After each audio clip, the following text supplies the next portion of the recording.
Hello, everybody, and welcome back to NBA Cinema. Chris Paul's headed to the Golden State Warriors, which is very, very interesting.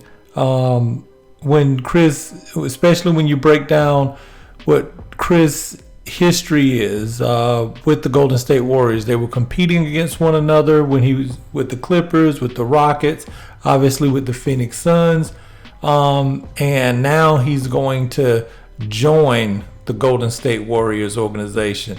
Now, Draymond Green had some words in regards to Chris Paul a while back, so it's going to be interesting. Take a listen here what Draymond had to say. I don't like CP at all. Like, we don't have a good relationship at all. And CP was kind of using, like, CP saw stuff coming up. And, you know, once you start to get older in this league, you start to realize, like, okay, this guy is coming. Eventually, he may catch me because I'm going to start to decline at some point. And so I would kind of see CP kind of keeping Steph at bay, but yet fucking giving him a stiff arm at the same time.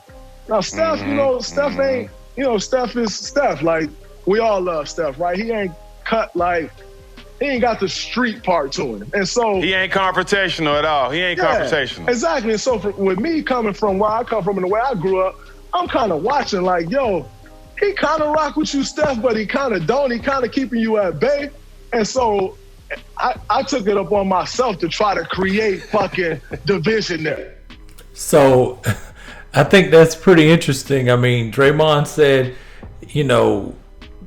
Chris saw Steph coming up and he tried to, act like, hey, we two North Carolina guys, bring you up under my wing. I'm sure Steph Curry probably went to Chris Paul's point guard camp when he was at Davidson.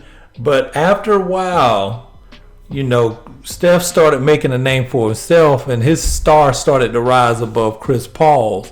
Especially he started winning championships and winning MVPs and all these things. So Draymond said, he kind of peeped that, Chris was, starting to be a little funny with Steph or whatever. So I don't know, man. This is going to be interesting to see how that whole thing plays out with that Chris Paul trade. Take a listen here what Chris said upon finding out he was traded to the Golden State Warriors. Chris, what is your reaction to being traded to Golden State today? I'm excited. I got that question I don't know how many times already, so I'm really excited. You spoke with Steph, it sounds like, already, and how did that go? It was good, yeah. What do you think your role will be on that team? To help us win games.